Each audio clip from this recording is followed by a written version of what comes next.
Hi hello and जय हिंद मेरे प्यारे बच्चों। आज हम लेकर आए हैं क्लास 10th के ग्रेविटेशन का लेक्चर नंबर 4, जिसमें हम पढ़ेंगे मास एंड वेट। मास और वेट का डिफरेंस और वेट से रिलेटेड कुछ न्यूमेरिकल्स करेंगे। ठीक है, उसके पहले हमने लेक्चर नंबर 3 में जहां हमने एक्सेलरेशन ड्यू टू ग्रेविटी को पढ़ा था, वहां पर हमने एक क्वेश्चन दिया था लास्ट में, उसका आंसर पहले दे देते। ठीक है, क्वेश्चन क्या था? If the radius of planet is decrease by 1%, अगर किसी प्लैनेट की रेडियस 1% से डिक्रीज हो तो उसका मास अनचेंज है, मास चेंज नहीं हो रहा है, तब उसके एक्सेलरेशन ड्यू टू ग्रेविटी में क्या चेंज आएगा। ठीक है, जैसे सपोज करो अगर रेडियस 1% से डिक्रीज हो रही तो एक्चुअली कितनी कम हो रही वो हम देखते। तो रेडियस आर डैश कितनी होगी? पहले रेडियस थी आर, कोई प्लैनेट था जिसका मास था यम और रेडियस थी आर, तो उस प्लैनेट की रेडियस अगर 1% से कम हो जाए, तो 1% से कम मतलब R minus 1%, 1% means 1/100 of R. देखो पहले आर थी, आर में से 1% से कम हुई, मतलब आर में से 1% कम कर दिया हमने, माइनस कर दिया 1%, मतलब 1/100 ऑफ आर। अब ये कितना होगा? 100 इंटू आर, ये 100 R minus R upon 100 means ये होगा 99 आर अपॉन 100। अगर हम कैलकुलेट करें तो होता है 0.99 आर। तो जो नई रेडियस होगी वो होगी पहले जो रेडियस थी उसके 0.99 टाइम्स। ठीक है, तो अब हम फॉर्मूला लगा दें। हमारे पास फॉर्मूला क्या है जी का? G dash is equal to capital GM upon R square. आप ये जी का फॉर्मूला जानते हो, acceleration due to gravity. Last lecture number 3 जिन्होंने नहीं देखा, डिस्क्रिप्शन में हम उसकी भी लिंक डालेंगे, पहले वो लेक्चर देखें, वहाँ पर हमने ये क्वेश्चन किया था सबके लास्ट में। ठीक है, तो जी का एक्सेलरेशन ड्यू टू ग्रेविटी का फॉर्मूला था capital GM upon R square, तो हमने वो लिया। पर अभी यहाँ नई रेडियस क्या है? आर डैश 0.99 आर, हम उसको पुट करते हैं capital GM upon R dash कितना है? 0.99 ऑफ आर, उसका स्क्वायर। अब आप जानते हो ब्रैकेट में अगर दो टर्म है 0.99 और आर, तो इसका भी स्क्वायर होगा और आर का भी स्क्वायर होगा। तो हम क्या करते हैं? कैपिटल GM अपॉन 0.99 का स्क्वायर और आर का भी स्क्वायर। अब GM अपॉन आर स्क्वायर, ये देखो GM अपॉन आर स्क्वायर मतलब क्या होता है? G acceleration due to gravity on the surface of earth के सरफेस पर का ये फॉर्मूला है। मतलब GM अपॉन आर स्क्वायर के जगह पर हम लिख सकते हैं कैपिटल G अपॉन 0.99 का स्क्वायर, और ये 0.99 का स्क्वायर होगा वो पूरा 1.02 टाइम्स ऑफ G। तो नया जो एक्सेलरेशन ड्यू टू ग्रेविटी आएगा वो कितना आएगा? 1.02 times of acceleration due to gravity on the surface of earth. फिर acceleration due to gravity surface of earth आप जानते हो कितनी है? 9.8। अगर आप अप्रॉक्सीमेशन 10 लो तो आप इसको कैलकुलेट कर सकते हो। जी डैश कितना हो जाएगा? 1.02 इंटू 10, दैट इज 10.2 मीटर पर सेकंड स्क्वायर। तो अगर प्लैनेट की रेडियस हम 1% से कम कर दें उसका मास चेंज किए बिना, तो नया जो एक्सेलरेशन ड्यू टू ग्रेविटी आएगा वो आएगा 10.2 मीटर पर सेकंड स्क्वायर। क्लियर है? ठीक है, अब इसको छाप लो। फिर आज का हम टॉपिक जो मास और वेट है उसको स्टार्ट करते हैं। ठीक है, चलिए। देखिए लेक्चर में सिर्फ सुनते नहीं रहना है, प्रवचन के तरह आप कॉपी और पेन ले, और जैसे ही नोट्स बन रहे, पूरे लेक्चर सीरीज हम डालेंगे क्लास 10th की, तो जैसे जैसे लेक्चर्स बन रहे वैसे वैसे नोट करते रहे, वैसे ही ज़्यादा इफेक्टिव रहेगा। ठीक है, चलिए तो हम देखते हैं आज का टॉपिक मास और वेट का डिफरेंस, मास एंड वेट।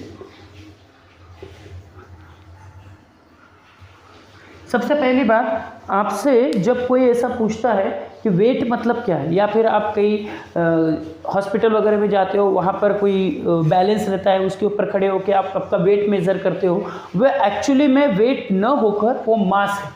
पर हम डेली लाइफ में उस वर्ड को इतना यूज़ कर चुके हैं कि हम उसको वेट समझ लेते हैं, बट वो वेट नहीं, मास होता है।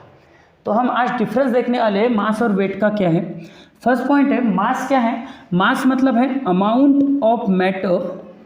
Amount of matter present in a body. एक बॉडी में कितना मैटर भरा पड़ा है उसको हम बोलेंगे मास। ठीक है, जैसे सपोज करो यहाँ पर हम ये 2 बॉटल ले, तो इस 2 बॉटल में देखिए ये जो बॉटल है इसमें करीबन आधा या 1 लीटर पानी मांगा, ठीक है ना। पर ये बॉटल अगर ले तो इसमें 2 लीटर कैपेसिटी है, मतलब इसमें 2 लीटर वाटर मांगने वाला है ना। तो अगर हम इन 2 को कंपेयर करें तो दोनों में क्या सेम मास होगा, सेम पानी होगा? नहीं, ऑफ कोर्स डिफरेंट होगा। तो एक्चुअली कितना पानी इसमें समाता है उसको हम बोलेंगे उसका मास। जैसे हम सपोज करो हमने लिया एक पोपटलाल और हाथी भाई को कंसिडर करें। पोपटलाल और हाथी भाई अगर हमने कंसिडर करा तो किसके अंदर ज़्यादा से ज़्यादा मास भरा पड़ा होगा? ऑफ कोर्स हाथी भाई, मतलब कि उसका मास क्या हो गया, ज़्यादा हो गया। तो actually what amount of matter present in a body, एक बॉडी के अंदर कितना अमाउंट ऑफ मैटर भरा पड़ा है उसको हम बोलेंगे मास। अब यह मास जो है इसका कोई फॉर्मूला वगैरह है? तो देखो according to the Newton second law हमारे पास में एक फॉर्मूला है, क्या? F = ma। इस पर से अगर हम मास निकाले तो क्या आएगा? मास आएगा F/a। देखो a इधर चले गया, इक्वल टू क्या तो डिवाइड में गया, तो मास का फॉर्मूला आएगा फोर्स अपॉन एक्सीलरेशन। जैसे सपोज करो अगर ये हमारी अर्थ है, अर्थ के यहाँ पे इस बिल्डिंग पर किसको खड़ा किया था हमने? लड्डू को। तो लड्डू को अगर अर्थ 400 न्यूटन के फोर्स से अपने तरफ खींच रही है, कितने फोर्स से? 400 न्यूटन। तो अगर लड्डू पर फोर्स लगा रही है अर्थ 400 न्यूटन और लड्डू का एक्सीलरेशन, आप एक्सीलरेशन की वैल्यू जानते हो, on the surface of earth acceleration due to gravity करीबन हम 10 ले ले तो 10 मीटर पर सेकंड स्क्वायर, 9.8 इसकी वैल्यू होती है। ठीक है, तो मास कितना होगा लड्डू का? तो मास होगा F/a दैट इज 400/10, 0 से 0 मर गया, बचा 40 kg। मतलब उस लड्डू का मास कितना हुआ? 40 kg। ठीक है, तो हम इस फॉर्मूले से m = F/a से मास को फाइंड आउट कर सकते हैं।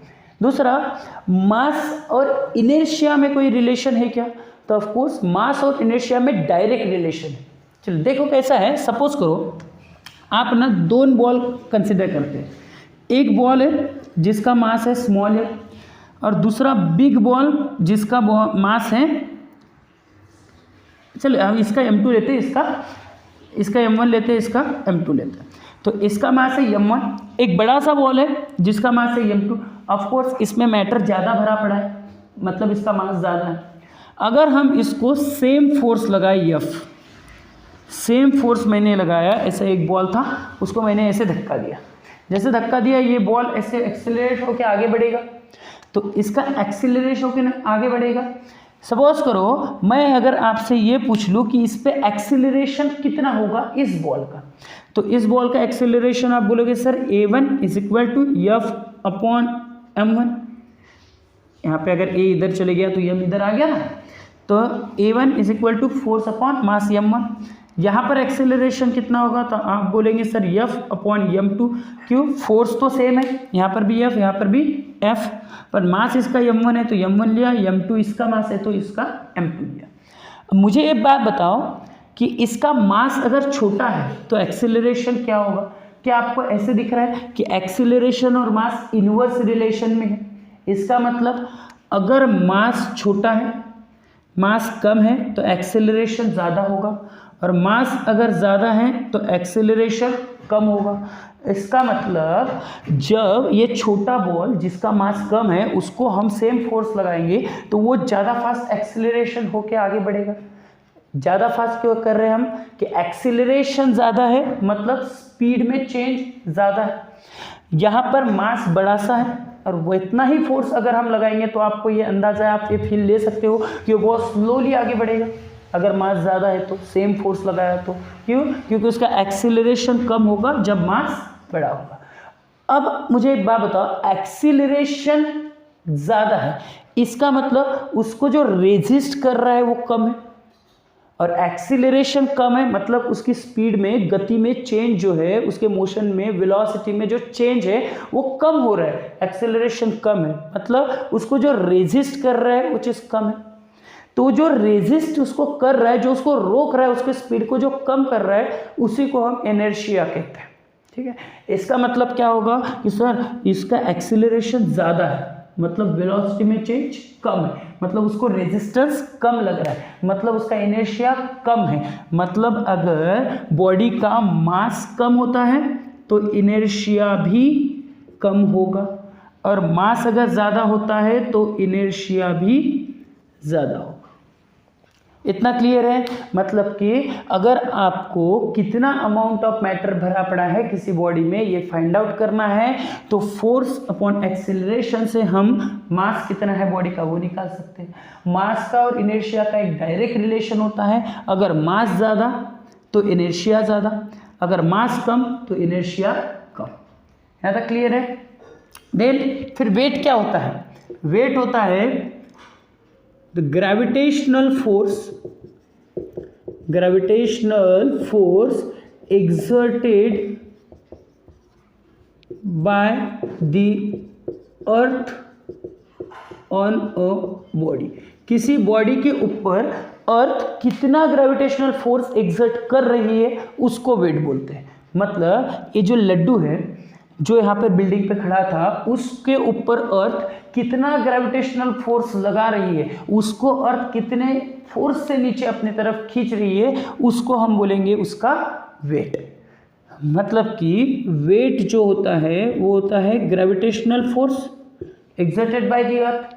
और फोर्स का फॉर्मूला आप जानते हो, m इंटू ए, न्यूटन का सेकंड लॉ।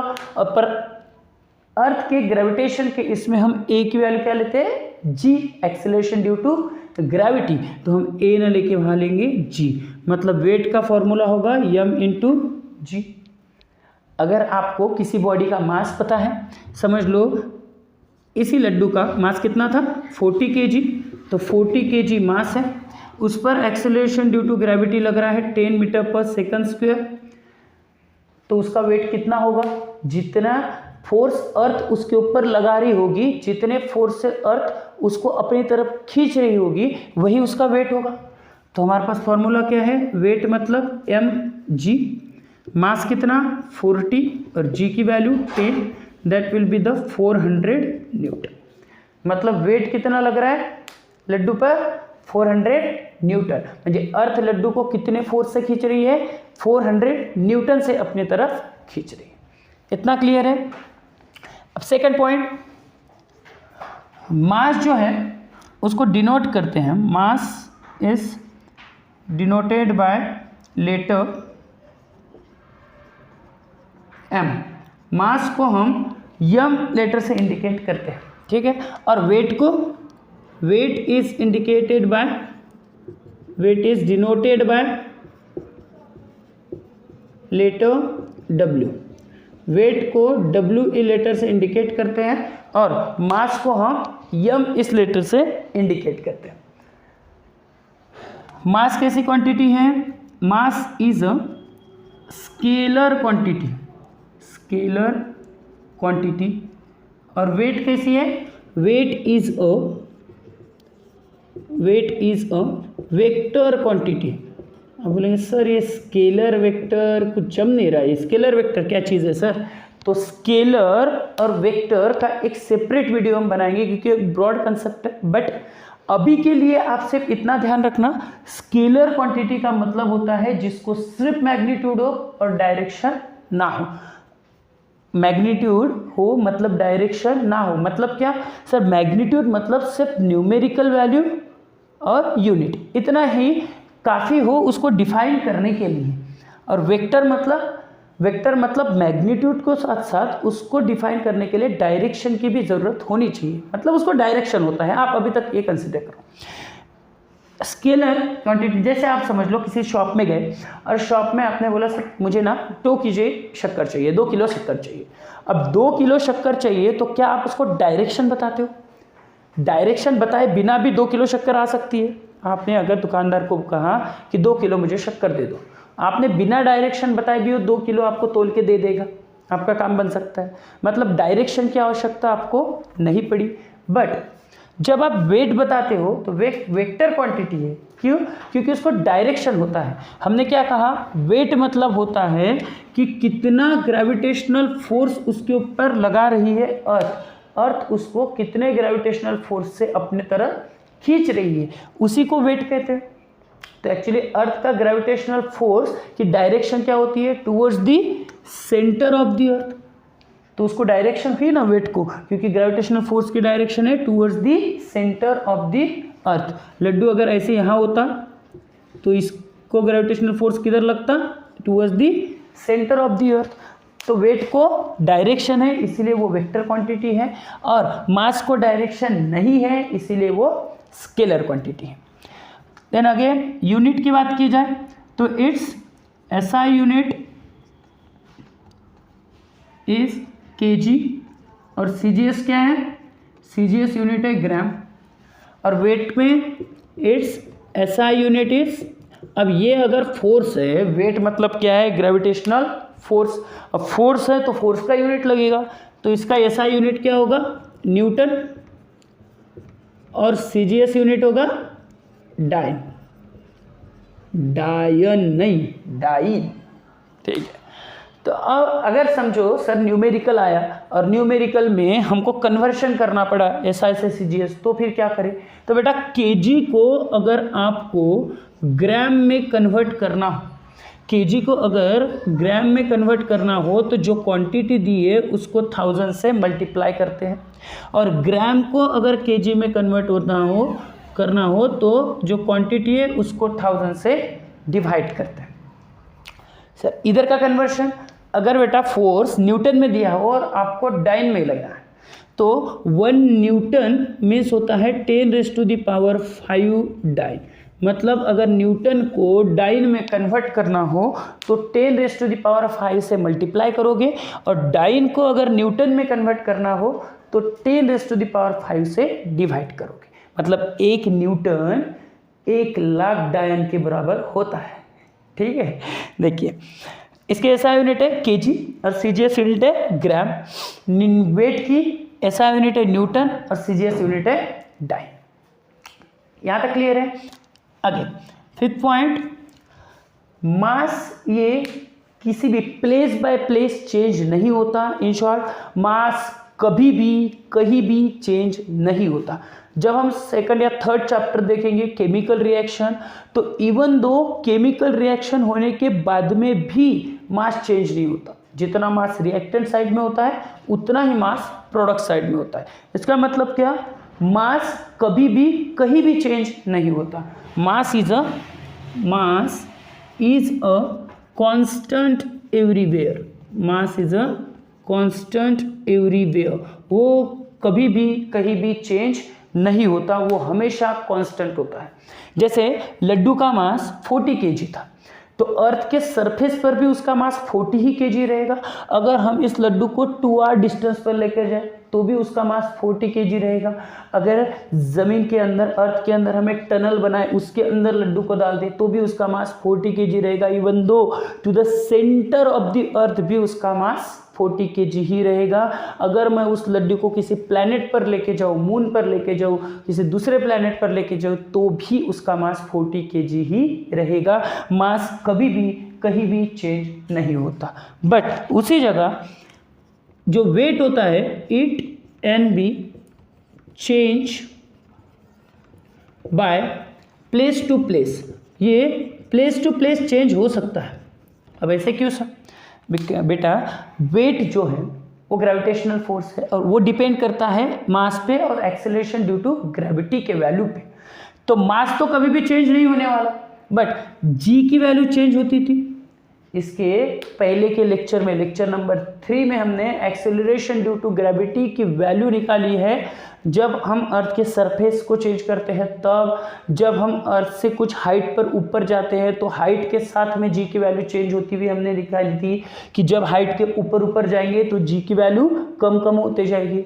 हमने डेप्थ के साथ निकाली थी, जब हम जमीन के अंदर जाएंगे तब भी जी की वैल्यू क्या होती है, कम होती है। मून के ऊपर निकाला था, मून के ऊपर जी की वैल्यू होती है 1/6 time of the earth.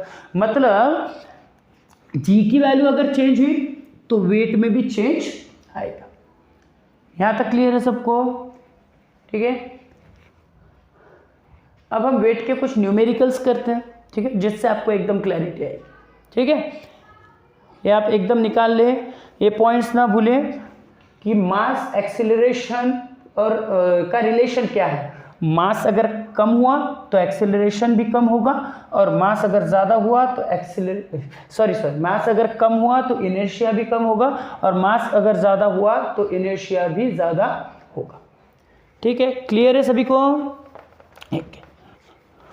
Notes सभी बनाते चले, बिना नोट्स के पढ़ना नहीं है। सिर्फ आप देखकर प्रवचन जैसा सुनकर आप इसको नहीं समझ सकते।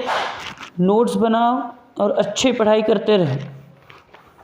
ठीक है, अब हम कुछ न्यूमेरिकल देखते हैं कि अगर हम इस लड्डू को ले जिसका मास था 40 kg और उसको अर्थ के सरफेस से कुछ ऊपर उठाएंगे, कुछ नीचे लेकर जाएंगे, कुछ समझ लो हम मून के ऊपर गए, तब उसका मास क्या होगा, ऐसा सब कुछ देखते हैं।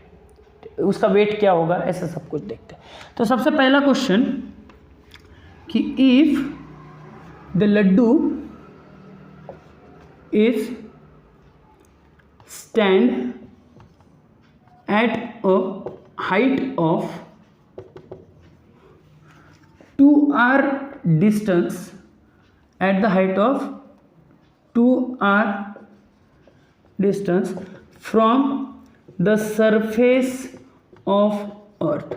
जो लड्डू है वो अर्थ के सरफेस से 2r डिस्टेंस हमने ऊपर लेके गए और वहाँ पे वो खड़ा है 2r डिस्टेंस पे। कहीं पर भी हो, किसी पहाड़ वहाँ पे हो, कोई लटका पड़ा हो, कोई पैराशूट से चले गया है ना, तो 2r डिस्टेंस पे अर्थ के सरफेस से 2r किसी रॉकेट में बैठ के गया होगा, कहीं भी गया, उससे मतलब नहीं है तुझे। तो ये देख वहाँ पे वेट क्या रहेगा, ठीक है, वो हम निकालते। जो लड्डू था वो अगर 2r डिस्टेंस पे हम खड़ा कर दे, 2r डिस्टेंस पर अगर लड्डू चले गया तो what will be the weight of laddu, उस लड्डू का वेट कितना होगा, what will be the weight of laddu. Laddu का जो मास था वो है 40 kg। कितना है? 40 kg। ठीक है, कैलकुलेट करें। चलो हम क्या करते हैं, वेट का फॉर्मूला लगाते हैं। हमारे पास में क्या दिया है, लड्डू का मास दिया है 40 kg।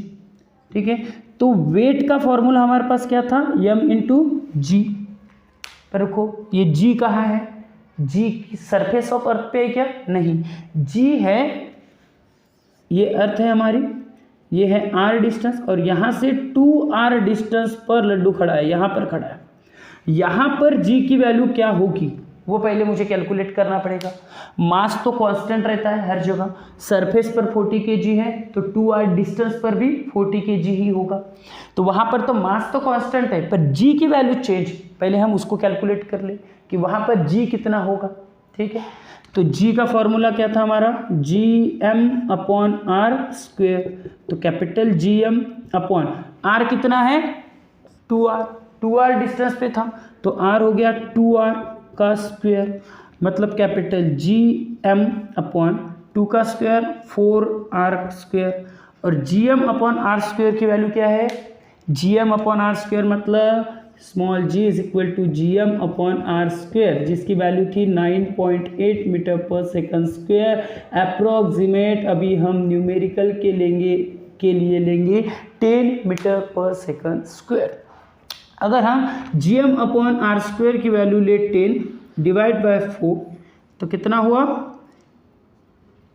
2 2 2 5 मतलब यह 2.5। मतलब वो जो सरफेस है वहाँ पर g की वैल्यू है 2.5 मीटर पर सेकंड स्क्वायर। ठीक है, देखो ये जो सरफेस है 2r डिस्टेंस, वो 2r डिस्टेंस पे जहाँ पर लड्डू खड़ा है वहाँ पर एक्सीलरेशन ड्यू टू ग्रेविटी की वैल्यू आई है 2.5 मीटर पर सेकंड स्क्वायर। अब तो हलवा हो गया।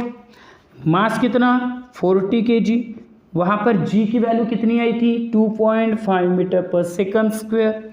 अब इसको कैलकुलेट करें, 25 4 जा 100, A10 10 के बाद पॉइंट क्या हो गया 100 न्यूटन।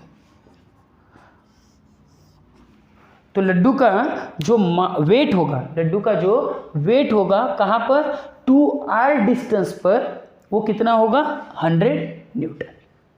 क्लियर है। अगर हम बोले कि सरफेस पर लड्डू का वेट कितना है, तो सरफेस पर अभी थोड़ी देर पहले हमने निकाला था वेट कितना है सरफेस पर, तो मास है 40 और जी कितना 10, तो ये हो गया 400 न्यूटन। मतलब लड्डू का जो वेट है ऑन द सरफेस ऑफ अर्थ वो कितना है 400 न्यूटन। और अगर हम 2r डिस्टेंस ऊपर चले जाए जहाँ पे g की वैल्यू 1/4 हो जाए, और सरफेस ऑफ अर्थ पर जितनी है उससे 1/4 हो जाए, तो वेट भी कितना हो जाएगा 1/4 हो जाएगा, दैट इज 100 न्यूटन। आप डायरेक्टली भी इसको लॉजिक लगाकर भी कैलकुलेट कर सकते हो। क्लियर है। चलो आज का लास्ट क्वेश्चन लेते हैं जो आपको टेक्स्ट बुक में दिया है। हम मून पर चले जाएंगे। समझो किसी बॉडी का हम वेट ले 750 न्यूटन और हम मून पर चले जाए उस बॉडी को लेकर, तो वहाँ पर उसका वेट कितना होगा। तो हमको क्या गिवन है वो देखिए, हमको गिवन है कि मास of the earth and mass of the moon, mass of the earth and mass of the moon, इसका जो रेशो है वो है 1/81 टाइम। ठीक, मतलब आपको गिवन ऐसे दिया है, mass of the moon is equal to 1/81 time of mass of the earth. Earth के मास से मून का मास 1/81 टाइम है। ठीक है, और radius of moon is 1/3.7 time of radius of earth. Earth के रेडियस से मून की रेडियस 1/3.7 टाइम। ठीक है, और उन्होंने बताया कि weight of a body on the earth, weight of a body on the earth, earth पर एक खाने बॉडी का जो वेट है वो 750 न्यूटन है। Then what will be the weight on the moon, moon पर उसका वेट क्या होगा। न्यूमेरिकल समझ आया कि मून का मास अर्थ के मास से 1/81 टाइम है। रेडियस मून की अर्थ रेडियस के अर्थ है 1/3.7 टाइम है, और अर्थ पर उस बॉडी का मास 750 न्यूटन है। तो मून पर अगर हम उस बॉडी को लेकर जाए तो उसका मास कितना होगा। ठीक है, तो कैलकुलेट करें।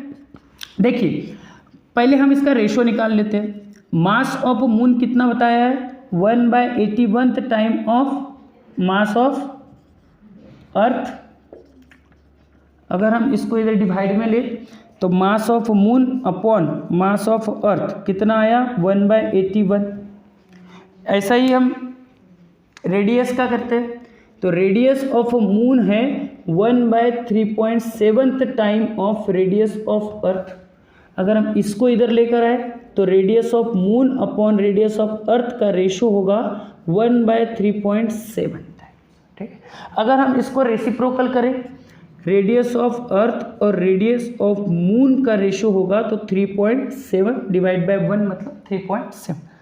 सर रेसिप्रोकल क्यों करना, अभी थोड़ी देर बाद पता चलेगा जब हम इसका रेशो लेंगे। ठीक है, देखिए अर्थ पर का वेट कितना है, तो आप बोले सर फॉर्मूला लगा दो m/g, और ये कहाँ पर g अर्थ पर।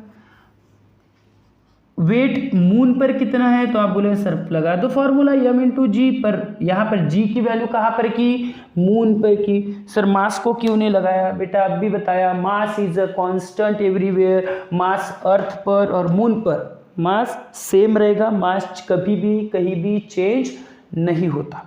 ठीक है, तो समझ लो हम g का फॉर्मूला लगाए, g का फॉर्मूला सबको बताए कैपिटल GM/r²। यहाँ पर ये मास है अर्थ का, यहाँ पर ये रेडियस है अर्थ की।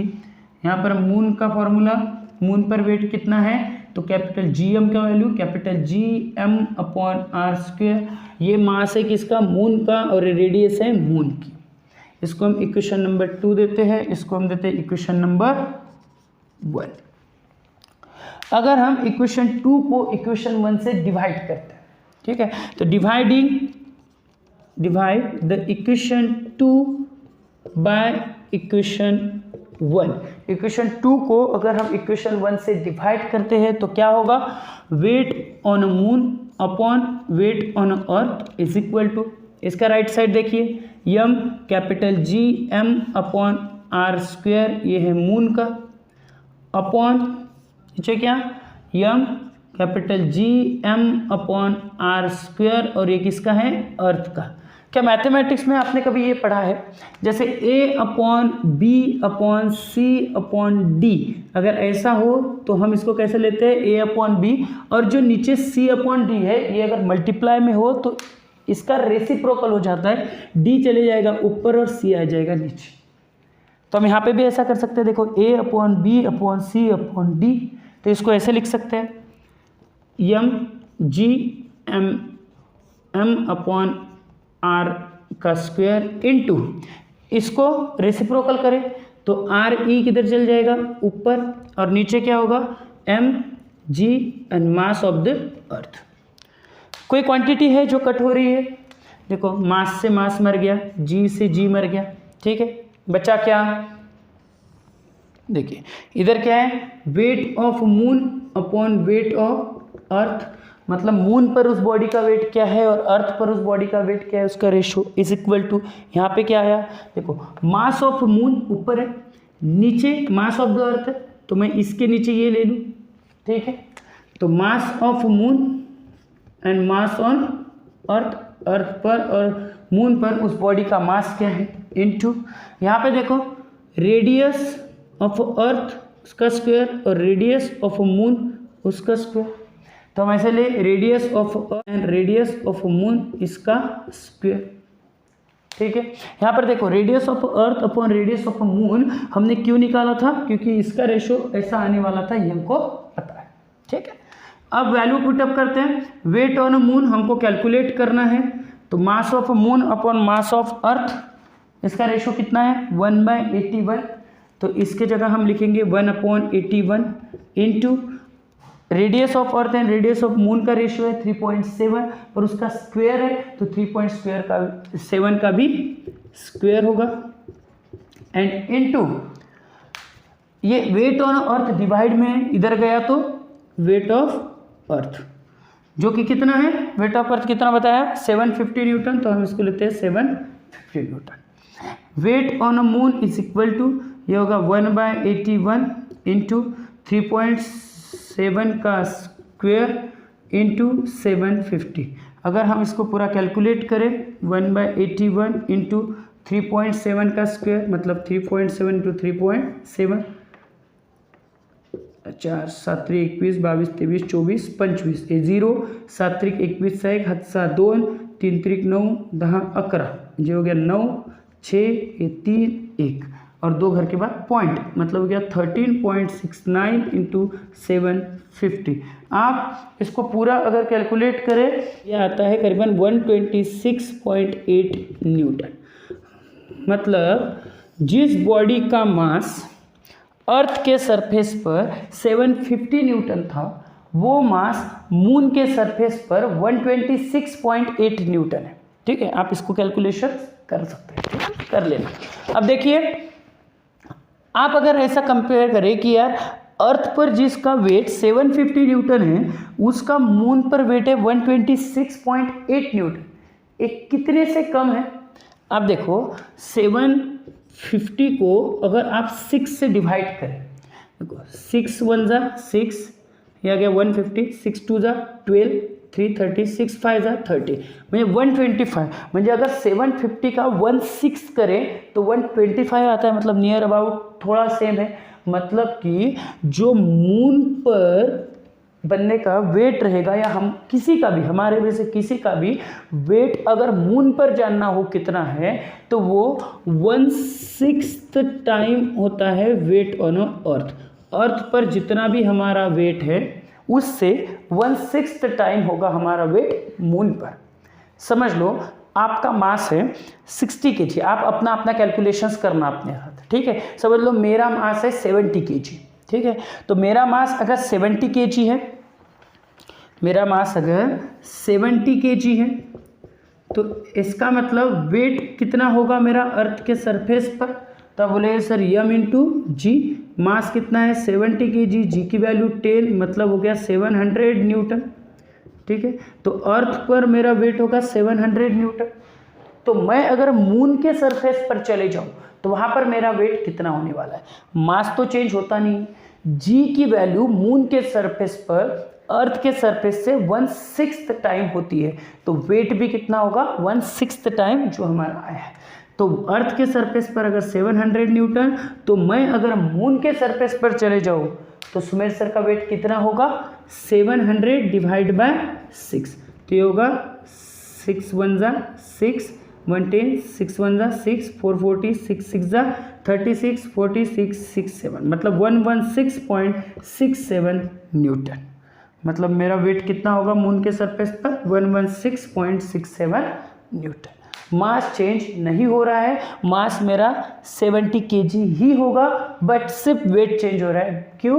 क्योंकि एक्सेलरेशन ड्यू टू ग्रेविटी की वैल्यू चेंज हो रही है, ठीक है।